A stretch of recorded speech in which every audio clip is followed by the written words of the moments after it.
Hello English दीवाने, welcome back to my channel English दीवाने। Students, आज हम सीखेंगे पार्ट ऑफ स्पीच क्या होता है और पार्ट ऑफ स्पीच के कितने भाग होते हैं।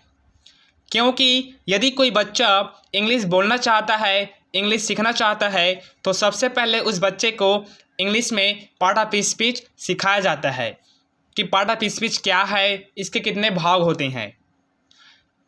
जब हम इंग्लिश बोलते हैं तो पार्ट ऑफ स्पीच का बहुत ही बड़ा रोल होता है, इसलिए हमको इंग्लिश बोलने के लिए सबसे पहले पार्ट ऑफ इंग्लिश सीखने की आवश्यकता होती है। तो चलिए इस वीडियो को स्टार्ट करते हैं। तो इस वीडियो में सबसे पहले हम जानेंगे what is parts of speech. उसके बाद जानेंगे पार्ट्स ऑफ स्पीच यानी कि स्पीच के कितने भाग होते हैं। उसके बाद जानेंगे उस सभी भाग को डिटेल से। स्टूडेंट्स, चलिए स्टार्ट करते हैं आज का video. What is parts of speech. Parts of speech क्या है? तो दोस्तों चलिए देखते हैं पार्ट्स ऑफ स्पीच क्या है। A part of speech is just the name given to a word based. Students, part of speech एक नाम की तरह दिया हुआ एक शब्द है। एक नाम की तरह दिया हुआ एक शब्द है। On the job that it does in a sentence, जो किसी सेंटेंस पर काम करता है। जैसे कि कोई भी एक शब्द है ना, और उस सेंटेंस के अंदर उस शब्द का जो काम होगा और उस शब्द को हम जो बोलेंगे वही क्या है? Part of speech. मतलब पार्ट ऑफ स्पीच को एक नाम की तरह दिया गया है किसी शब्द को। क्लियर? अगर क्लियर नहीं हो रहा है तो कोई बात नहीं, एग्जाम्पल से क्लियर हो जाएगा। आगे बढ़ते हैं। एग्जाम्पल देखिए। Example, Dev is very good boy. क्या है? देव एक अच्छा लड़का है। देव एक बहुत अच्छा लड़का है। तो देखिए इस सेंटेंस में है ना, देव से लेकर पूरे बॉय तक एक सेंटेंस है। पूरे बॉय तक एक क्या है? सेंटेंस है। तो यही क्या है? सेंटेंस।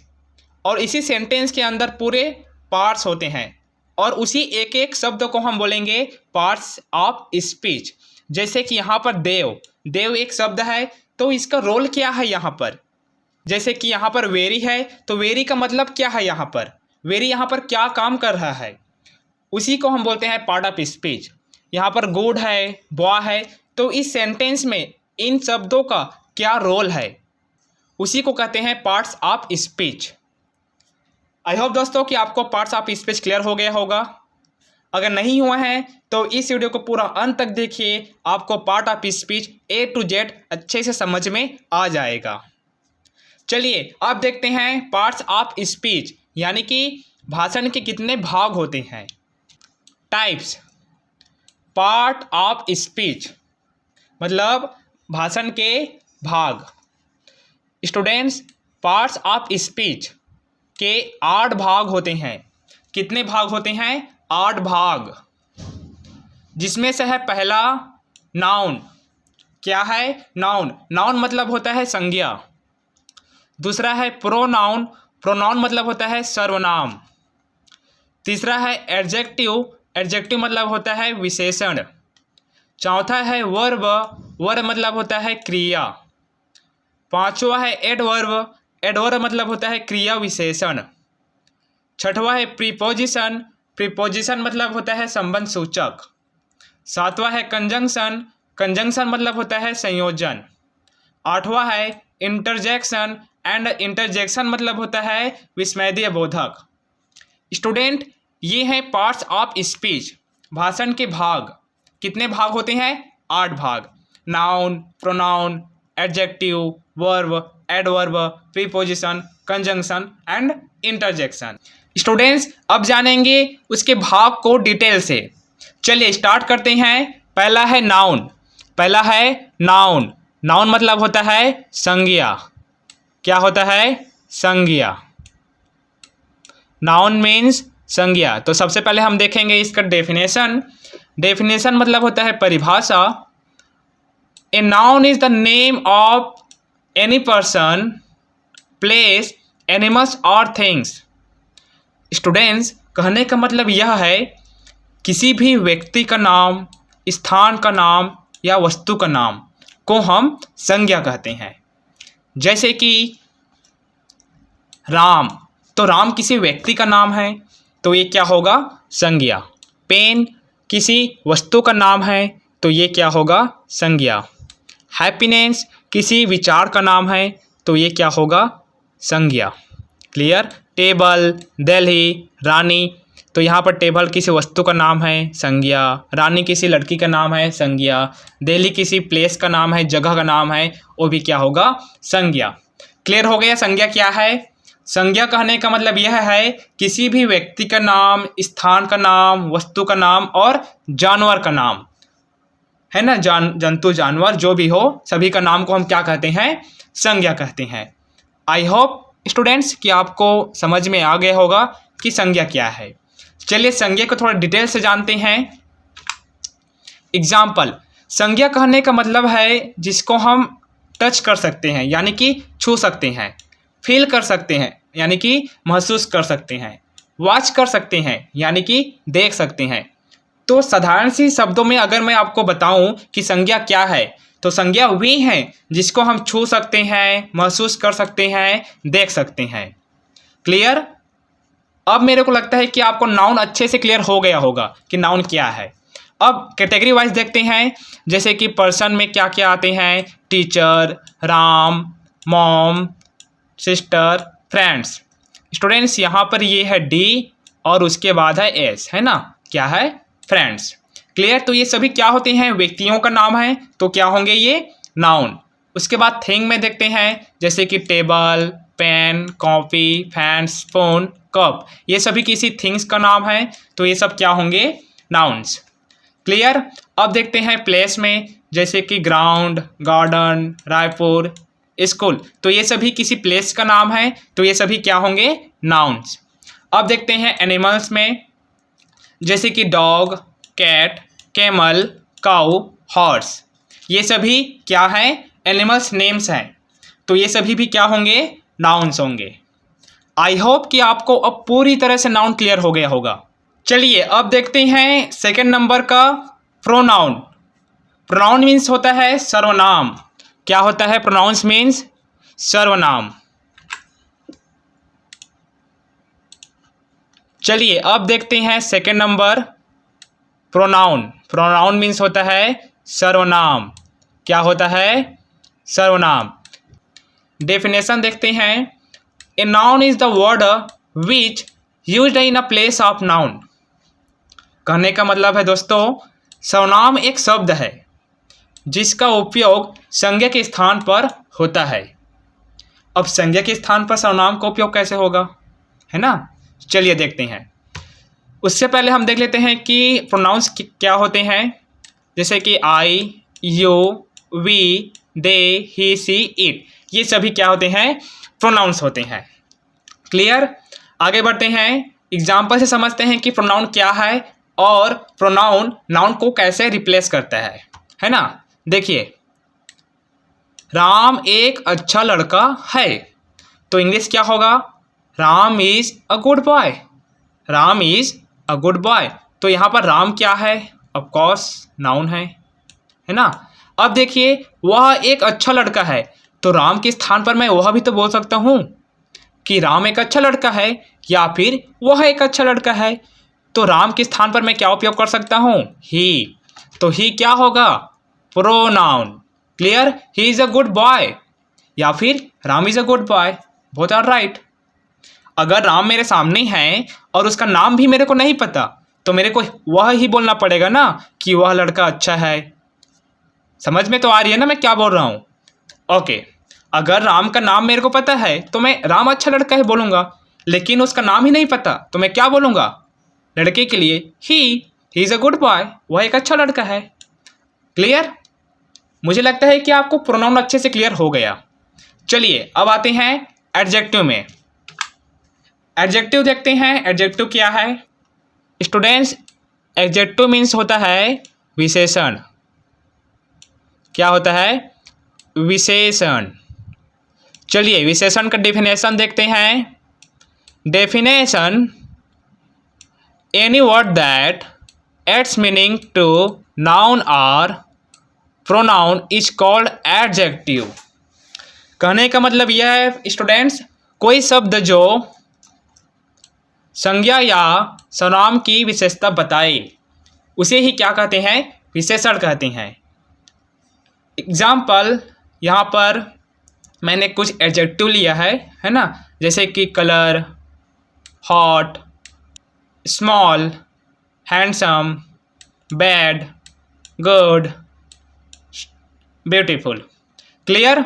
तो ये सभी क्या है, एडजेक्टिव हैं। अब ये एडजेक्टिव कब होंगे उसको देखते हैं, एग्जाम्पल से समझते हैं। यह लाल रंग की टी शर्ट है। क्या है? यह लाल रंग की टी शर्ट है। इसका इंग्लिश क्या होगा? This is red shirt. This is a red shirt. अब देखिए ये शर्ट क्या है, ऑफकोर्स थिंग्स है तो क्या होगा, नाउन। अब देखिए शर्ट तो है लेकिन कैसा है, लाल कलर की है, तो ये लाल कलर क्या होगा, एडजेक्टिव। क्यों हुआ एडजेक्टिव? क्योंकि विशेषता बता रहा है, किसकी, नाउन की। क्लियर? ओके, सेकंड एग्जांपल से देखते हैं। वह एक अच्छा घर है।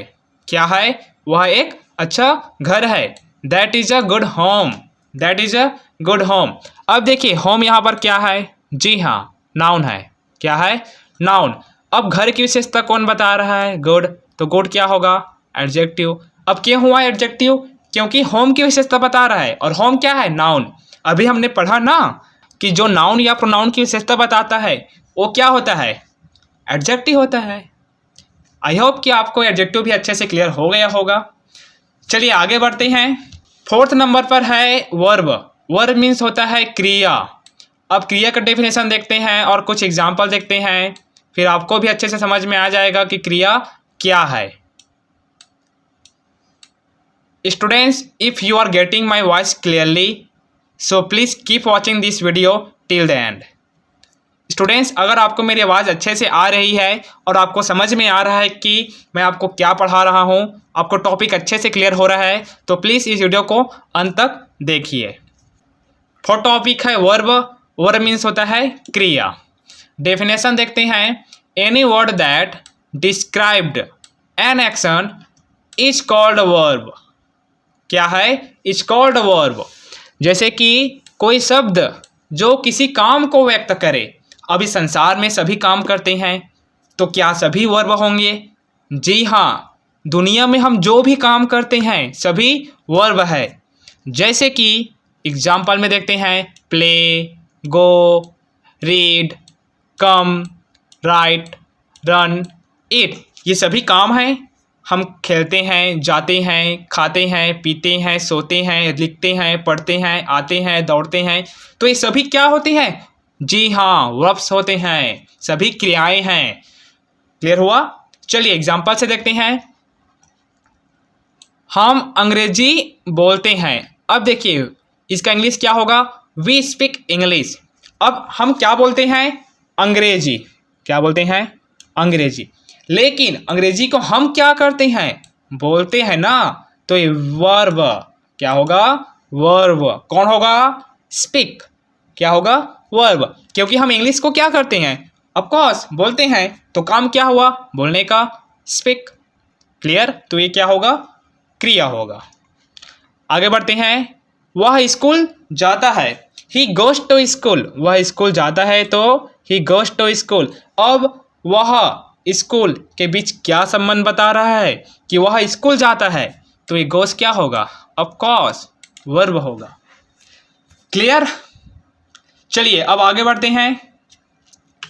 अब देखेंगे कि वर्ब के कितने प्रकार होते हैं। स्टूडेंट्स, वर्ब दो प्रकार के होते हैं।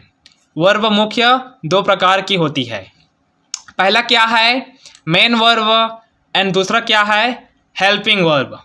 अब मेन वर्ब में क्या क्या आते हैं उसको देख लेते हैं। Example, dance, play, read, make, write, go, come, ये सभी क्या है, मेन वर्ब्स हैं। अब हेल्पिंग वर्ब देखते हैं। Example, is, am, are, was, were, will, have, has, had, ये सभी क्या है, ये सभी हेल्पिंग वर्ब्स हैं, जिसका उपयोग हम कहाँ करते हैं? जी हाँ, टेंस में करते हैं, है ना। टेंस में हम है, हूँ, था, थी, होगा, होगी, इसके लिए क्या उपयोग करते हैं? इसी हेल्पिंग वर्ब का उपयोग करते हैं ना जी। तो ये भी वर्ब है, लेकिन इसको हम क्या बोलते हैं? Helping verb. और जिस काम को हम करते हैं उसको हम बोलते हैं main verb. I hope students कि आपको वर्ब भी अच्छे से क्लियर हो गया होगा। चलिए नेक्स्ट टॉपिक की ओर बढ़ते हैं स्टूडेंट्स। फिफ्थ टॉपिक है एडवर्ब। एडवर्ब मीन्स होता है क्रिया विशेषण। क्या होता है? क्रिया विशेषण। चलिए इसका डेफिनेशन देखते हैं। Definition: any word that adds meaning to adjective और वर्ब इज कॉल्ड एडवर्ब। क्या? Any word that adds meaning to adjective और वर्ब इज कॉल्ड एडवर्ब। कोई शब्द जो विशेषण या क्रिया की विशेषता बताए उसे एडवर्ब कहते हैं, यानी कि क्रिया विशेषण कहते हैं। एग्जाम्पल से समझते हैं, जैसे कि यहाँ पर वेरी एडवर्ब है, sadly, happily, slowly, fastly and loudly, ये सभी क्या है? एडवर्ब है। एग्जाम्पल देखते हैं। Raj is very good boy. Raj is very good boy. अगर हम सेंटेंस में बात करें तो राज क्या है? सब्जेक्ट, एंड बॉय क्या है? ऑब्जेक्ट। लेकिन अगर हम पार्ट ऑफ स्पीच में इसी चीज को बात करें तो राज क्या होगा? नाउन। क्या होगा? नाउन। बॉय क्या होगा? नाउन। अब देखिए, जो नाउन की विशेषता बताता है वो क्या होता है? एडजेक्टिव होता है ना। एडजेक्टिव अभी हमने पढ़ा ना एडजेक्टिव में कि जो भी नाउन की विशेषता बताए उसे हम क्या कहते हैं? एडजेक्टिव। देखिए यहाँ पर जैसे कि शर्ट था रेड कलर की, तो रेड क्या हुआ था? एडजेक्टिव। क्लियर?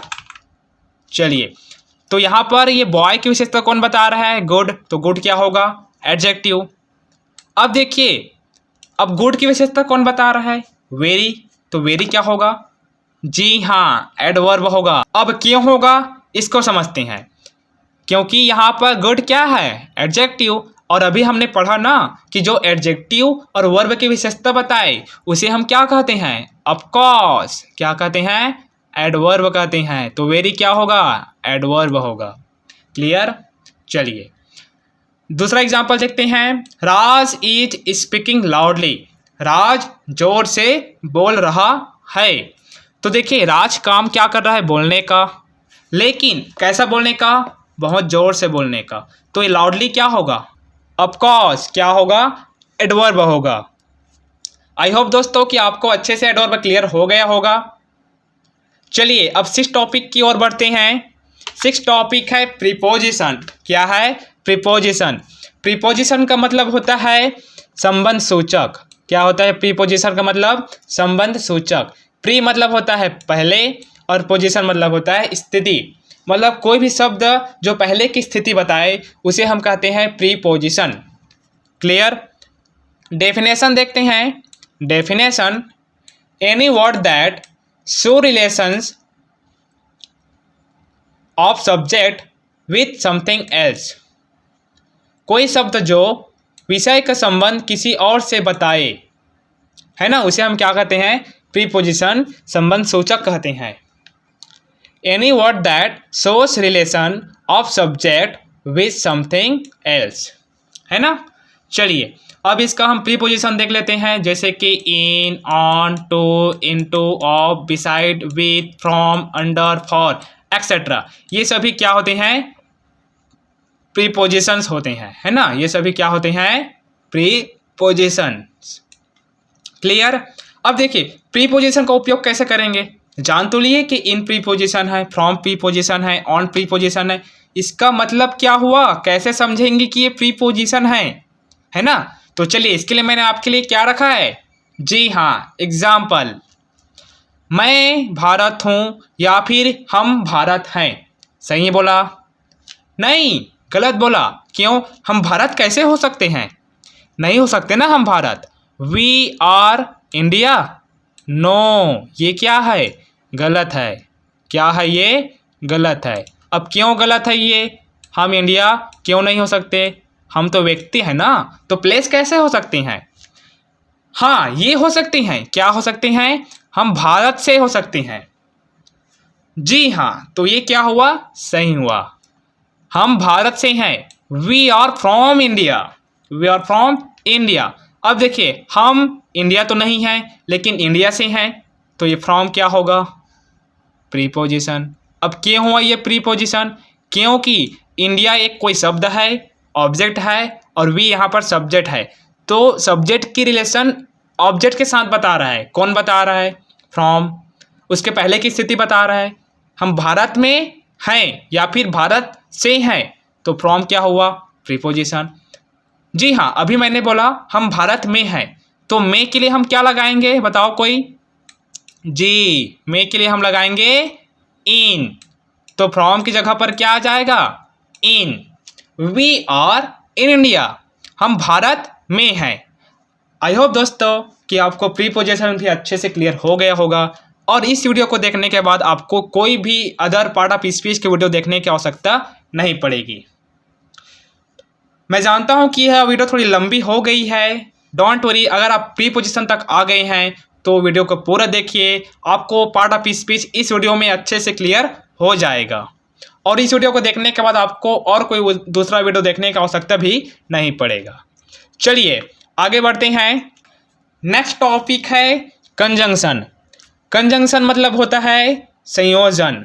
क्या होता है कंजंक्शन? मतलब संयोजन, है ना। संयोजन कहने का मतलब है, मान लो श्याम राम के घर में है ना। क्या है? श्याम राम के घर में है, और श्याम की मम्मी राम को बोला आप दोनों बहुत अच्छे हो, तो हम क्या बोलेंगे? राम और श्याम दोनों दोस्त हैं। तो राम और श्याम दोनों के बीच में मैंने क्या लिया? और, है ना। तो और क्या होगा? उसी को हम बोलेंगे संयोजन। चलिए डेफिनेशन देखते हैं। Any word that connects two sentences is called conjunction. उसे हम क्या कहते हैं? कंजंक्शन कहते हैं, संयोजन कहते हैं। कोई शब्द जो दो वाक्यों को जोड़े। अभी मैं आपको एक कहानी सुनाया ना कि श्याम राम के घर में है ना, और वहाँ पर हम दोनों को क्या बोल रहे हैं कि राम और श्याम दोनों के बीच में क्या है? और। तो और क्या होगा? कंजंक्शन। जैसे कि and, but, so, until, after that, ये सभी क्या होते हैं? इसी को हम बोलते हैं कंजंक्शन। एग्जाम्पल देखते हैं। आई have a bike but he has a car. मेरे पास बाइक है परंतु उसके पास कार है। क्या है उसके पास? Car. I have a bike but he has a car. अब देखिए यहाँ पर बट दोनों को एक साथ जोड़ा, ये एक अलग सेंटेंस है, एक अलग सेंटेंस है, और दोनों के एक साथ जोड़ने वाला वर्ड को क्या है? बट। तो बट क्या होगा? Of course conjunction. Clear. Next example देखते हैं। They live in America and speak English. Way America में रहते हैं और इंग्लिश बोलते हैं, तो ये और क्या होगा? Of course conjunction. क्यों हुआ? क्योंकि दोनों वाक्यों को एक साथ जोड़ा है। कौन? एंड ने। तो एंड क्या हो गया? कंजंक्शन। क्लियर दोस्तों, आशा करता हूं कि आपको कंजंक्शन भी अच्छे से क्लियर हो गया होगा। अब आगे बढ़ते हैं नेक्स्ट टॉपिक की ओर, जो है पार्ट ऑफ स्पीच का लास्ट भाग। नंबर 8 पर आता है इंटरजेक्शन। इंटरजेक्शन मतलब होता है विस्मय बोधक। डेफिनेशन देखते हैं। Definition, any word that describe sudden feelings. समझ में आया ना? कोई शब्द जो अचानक भावनाओं को व्यक्त करे या फिर बताए, उसे हम क्या कहते हैं? इंटरजेक्शन, विस्मय बोधक। अब ये अचानक शब्द क्या है? याद करो, जब आप मैच खेलने जाते हो, क्रिकेट का मैच खेलने जाते हो और जीत जाते हो, तो क्या बोलते हो? हुर्रे, हम मैच जीत गए। तो ये हुर्रे क्या था? ये शब्द है ना एक जो अचानक आई आपके मन में, तो इसी को हम बोलते हैं इंटरजेक्शन। क्या बोलते हैं? इंटरजेक्शन, है ना। चलिए कुछ इंटरजेक्शन देख लेते हैं, जैसे कि hurray, oh, ah, alas, yahoo, yummy, oh my God, ये सभी क्या है? इंटरजेक्शंस। एग्जाम्पल देखते हैं। Hurray we won the match. अभी मैं आपको बताया ना कि जब आप मैच खेलने जाते हो तो जीत गए जैसे मैच, तो आप क्या बोलते हो? Hurray we won the match. तो यहाँ पर ये हुर्रे क्या है? यही है इंटरजेक्शन, यानी कि विस्मय बोधक। क्लियर? आई होप स्टूडेंट्स कि आपको मेरी यह वीडियो बहुत अच्छी लगी होगी, क्योंकि इस वीडियो में मैं आपको पूरा डिटेल से समझाया हूँ कि पार्ट ऑफ स्पीच क्या होते हैं, पार्ट ऑफ स्पीच के कितने भाग हैं, और उस भाग को भी डिटेल से बताया कि नाउन क्या है, प्रोनाउन क्या है, एडजेक्टिव क्या है, verb, adverb, preposition, conjunction and interjection सभी क्या होते हैं। तो चलिए, मैंने आपको पहले में एक सेंटेंस दिखाया था, Dev is very good boy. Dev is very good boy.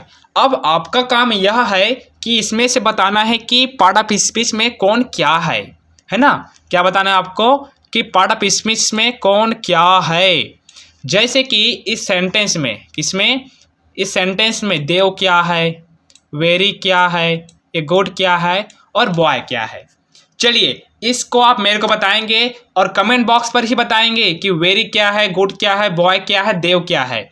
अगर आप इसका आंसर सही देते हैं तो मैं समझ जाऊंगा कि आप इस वीडियो को पूरा अंत तक देखे हैं। देव यहाँ पर क्या हुआ, अगर हम लेंगे इसको सेंटेंस में, किस में लेंगे? सेंटेंस में, तो देव होगा सब्जेक्ट और बॉय क्या होगा? ऑब्जेक्ट। ये तो क्लियर है ना?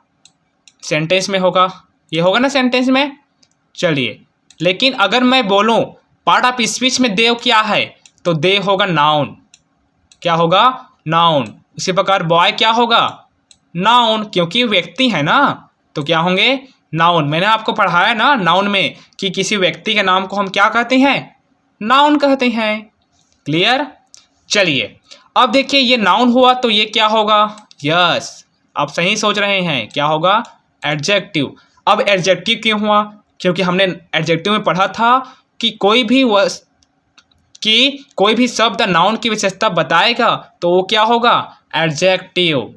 अब देखिए यहाँ पर गुड के आगे एक और शब्द है जिसको हम बोलते हैं इंग्लिश में वेरी। वेरी मतलब होता है बहुत, और यहाँ पर ये क्या होगा? एडवर्ब। स्टूडेंट्स, तो ये था पार्ट ऑफ स्पीच का पूरा डिटेल वीडियो। मैं आशा करता हूँ कि आपको पार्ट ऑफ स्पीच अच्छे से इस वीडियो में क्लियर हो गया है। स्टूडेंट्स, आपसे सिर्फ एक रिक्वेस्ट है, अगर आपको ये वीडियो अच्छी लगी और आपको नॉलेज भी अच्छा मिला तो इस वीडियो को लाइक करके हमारे चैनल इंग्लिश दीवाने को सब्सक्राइब कीजिए और साथ ही पास में रखे बेल आइकन को प्रेस कीजिए ताकि इस चैनल पर इसी प्रकार का वीडियो आप तक पहुंचती रहे। Like, subscribe and share.